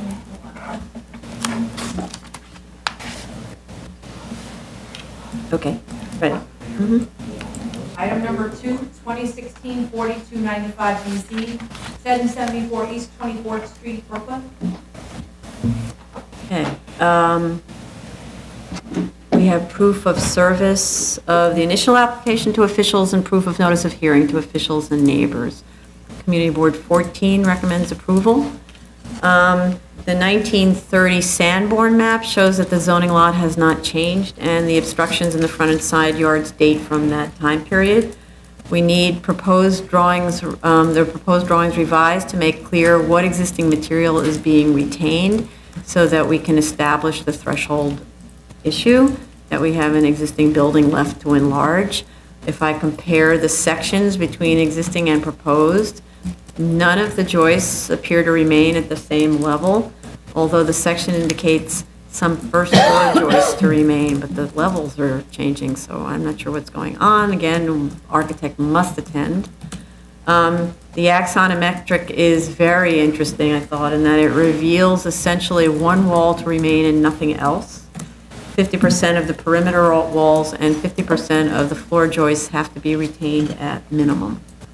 The hatching that's shown on the drawings is very confusing. There are too many hatching types, and they're overlapping each other. So as a result, you can't tell what's going on. Some of it just needs to be eliminated. It needs to make clear what's existing to remain, what's existing to be removed, and what's new construction, and to hatch with large spacing the area of the floor where the floor joists are to remain. Those are the critical issues that we have to see on these drawings. The height of the house appears to be in line with adjacent houses on the same side of the street. With respect to the rear yard, the figure ground map indicates there are 20-foot rear yards adjacent, although it doesn't indicate to what height the buildings rise at the rear yard. However, the existing drawings disagree with the map, showing a 20-foot deep rear yard on one side and 28 feet on the other. The map shows the houses to the rear with 26-foot rear yards. So they need to provide more information to justify the request for a 3-story obstruction to 20 feet in the rear yard. With respect to FAR, I think a request of over 1.0 is too much. 7 houses on the social block have 1 FAR. Nobody has anything like 1.12. That's just overreaching. With respect to the reduction in open space to 48%, this is more of a general comment about these special permits. The requirement here is 150% open space, and the proposal is 48%. Only 3 houses on the social block and none on the tax block have so little open space. Perhaps the change to the rear yard situation will shift slightly, but won't affect the open space, because if you have a 1-story enlargement, you've covered your open space. And I just want to say for the record that I lament sincerely the owners and architecture community's decision in these neighborhoods to deprive themselves, their clients, and neighbors of access to light, air, and greenery. These are strange decisions in these times, given the city's increasing density and our changing climate, where we rely so much on plant life to reduce carbon emissions, climate change, so on. And the architects need to think responsibly when they make such recommendations to their clients. This is just a general comment to be used, however. Any others? I have the same question with regards to the threshold. Also, the attic plan, it wasn't clear the way the floor area was calculated. It needs to be revised. Specifically, there is a section, if you look at the section, the attic portion that extends from front to back, portion of it has been counted towards floor area and portion of it has not been. I'm just talking about the central portion. The height in that area would not change, at least not from the roof elevation, roof plan. It doesn't seem like so. So there's definitely more floor area, if you were to count that, bless you, than that is being proposed. And as we have, I agree with you that the FAR as proposed is too high, and if you were to count those into the floor area, it will go high. beyond 1.12, and that needs to be reduced.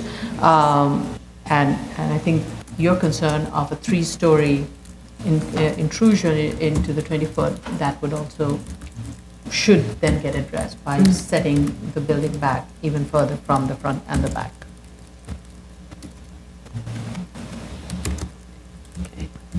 I actually agree with the chair that the floor area study does not support having a floor area proposed at 1.14.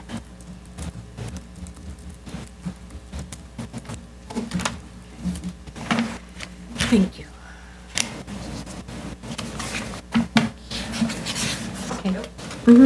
Item number 3, 2016-4333 BZ, 1350 Bedford Avenue, Brooklyn. Okay. This is the first application of this type for reduction for affordable housing, effectively, in parking. We have proof of service to officials and proof of notice of hearing to officials and neighbors. We have one letter of support.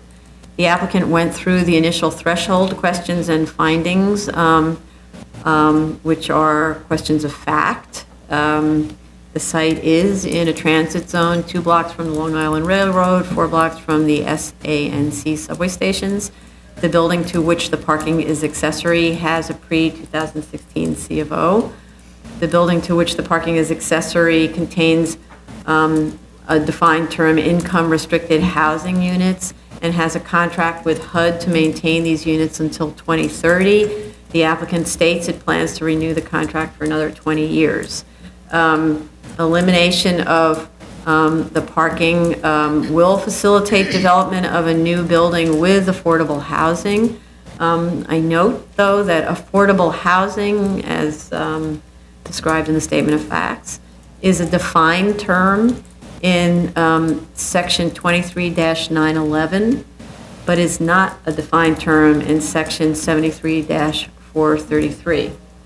However, the subject site is in a newly rezoned mandatory inclusionary housing district, so is required by law to provide affordable housing pursuant to section 23-154. Failure to provide the required affordable housing would be a violation of the zoning resolution and would void the special permit. The applicant represents that 25% of the units will meet the MIH minimums for permanent housing with a weighted average of 60% of AMI. And the balance of the project is described as having a regulatory period of 35 years, with the next 25% of the units at less than 80% of AMI, and the balance at between 80 and 130% of AMI. The statement of facts states that details of the negotiations with HPD on the regulatory agreements will be set by the end of 2017. The board needs to receive a copy of these agreements. This special permit will be conditioned on these regulatory agreements being executed and recorded against the property.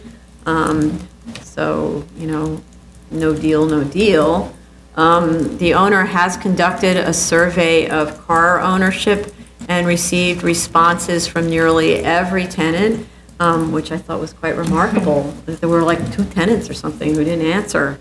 It showed 6 to 7 residents, depending on how you count. One of them had a car but doesn't have a car anymore.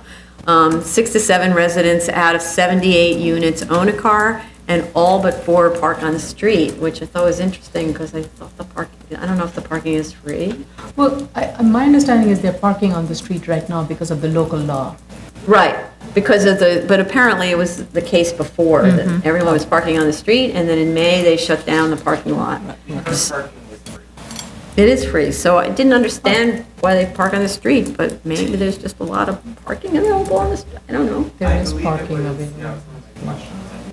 Wouldn't it be easier to park in a parking lot? It might be that the street access is closer to the entrance to the apartment building.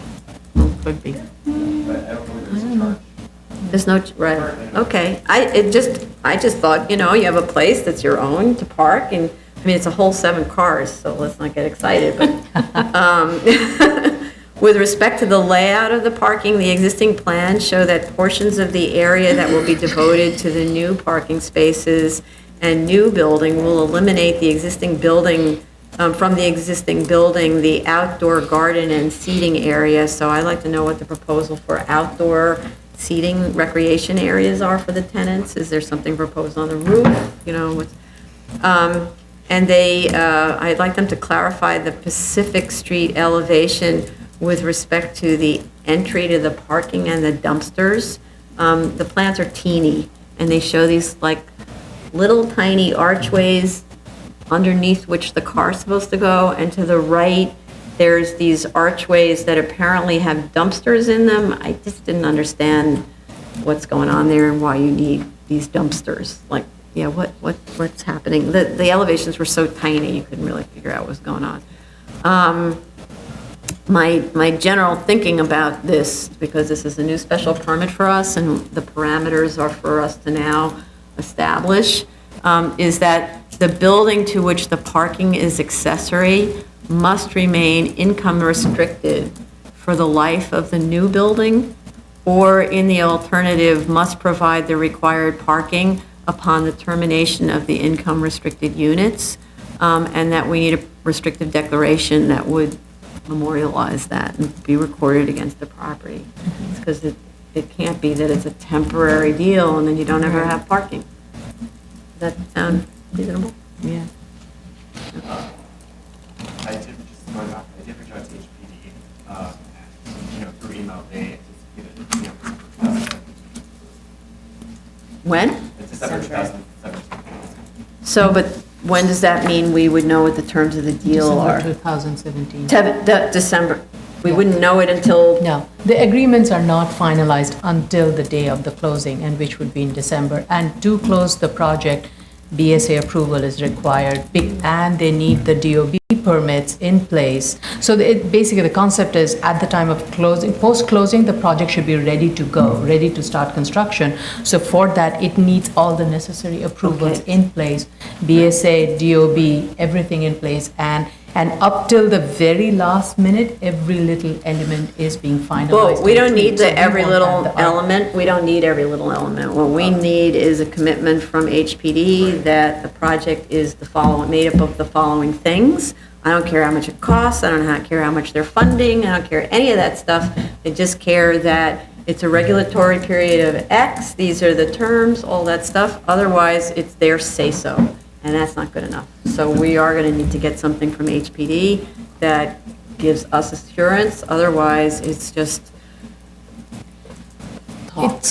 I don't So- dispute, but it's a Well, so HPD has that's not their done it. business, not our business. So- HPD has not provided anything like that, but they provide a general commitment letter. Maybe that would be sufficient, I don't know. The only thing I That's have their, in writing is HPD also anticipates a closing December 2017, which we would need DOP approval anytime prior to the closing, preferably a few weeks before our anticipated closing at the end of December. That's basically. okay. Well, we're going to be having a discussion with HPD's chair. Right. So we'll find out, we'll work out something, because this is brand new. If they have to change their procedures a little bit to accommodate this brand-new special permit that they created without giving us much guidance, then they're going to have to make a little bit of procedural change. Okay, so, and I'm not saying they have to issue their, whatever, signed, executed, everything the day before we decide, but they have to give us something that gives us assurance that we have a project, so, okay. So, okay. Move on. Item number 4, 2017-67BZ, 2714 Avenue R, Brooklyn. Okay. I didn't find either proof of service or of notice of hearing. Okay, well, However, we do have a community board recommendation, and we do have letters from the neighbors, so neither of those things could have happened unless we had those things. So we need to get those things. All right. But clearly, it was done. Look in the file. We have a letter of objection from the Madison Marine Homecrest Civic Association and another from a neighbor, both of which are concerned that the proposal will block light and air. There's the impact on neighborhood character and about the overuse of the 73-622 special permit. With respect to the waivers sought, the applicant provided a list of all of its DOB objections, most of which are not relevant to the special permit, so that shouldn't have been included in the application. The statement of fact, it was Yeah. included. It was a little confusing because those are not relevant to our. contract. Right, so, this is something we have to fix internally, and this is an applicant who's not familiar with the methods here. With respect to the waiver sought, the applicant provided a list of all of the I'm sorry, I just read that. With respect to the perimeter wall height, the applicant must establish that the adjacent building has a perimeter wall height at least as high as the one requested here. Sort of a roundabout reasoning that said, oh, give it to me, there's other tall buildings in the neighborhood, but that was actually specifically not what it says you have to establish. We also need all 4 elevations of the proposed building. We only have existing building elevations, Yeah. not the proposed. With respect to existing side yards, the survey shows actually existing side yard widths are 8 foot 9 inches, 8.8 feet, and 3 foot 10 inches, 3.84 feet. The statement of facts and the zoning sheets show different numbers. This is a proposed 2-story straight line extension that will reduce the existing nearly 50-foot rear yard to an as-of-right 30-foot rear yard, not reduce the depth of the existing side yards, increase the FAR over the allowable by 0.18 or 270 square feet, and lot coverage by 0.07% over the allowable. The proposal is modest in comparison to what we see more frequently with these applications. Yet ironically on this project, neighbors object that the house will be out of character with the neighborhood and deprive them of light and air. And so I wish there were more frequent 73-622 applicants in the room. Clearly, there is a disagreement in these neighborhoods about what type of bulk increases should be allowed by this special permit. And that's the reason that the board has to look at the data to see whether it can support the requested increases, as opposed to one neighborhood, one group of people thinks it's okay, another group of people doesn't think it's okay. It's got to be data-driven, or we just don't have any way of figuring this out. So with respect to that, we do need a little bit of data here. With respect to the floor area ratio chart, they need to show the location of these sites on the area map and provide also lot coverage data on a figure ground area map. If the applicant doesn't know how to locate one of these figure ground maps, it should contact the project manager to figure out how to do it, because the figure ground maps are really helpful in helping you understand lot coverage situation. Yeah. Any other comments?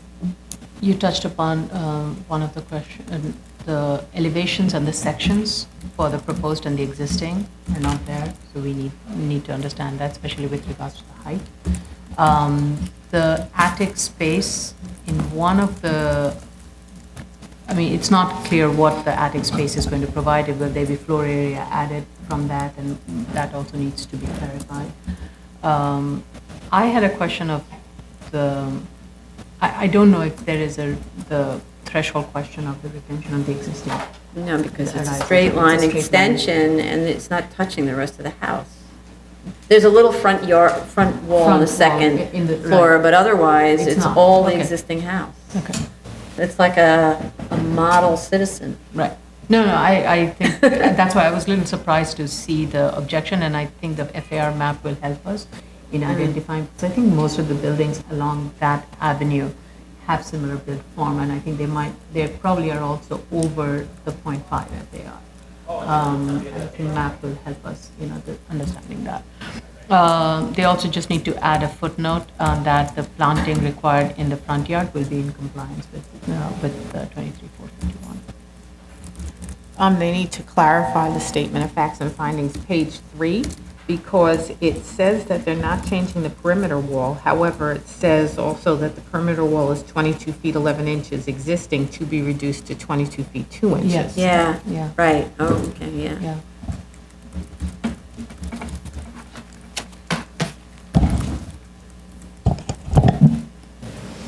Done? Uh-huh, I'm waiting for you to finish typing. okay. Okay, this concludes the public review session for October 2nd, 2017. Thank you.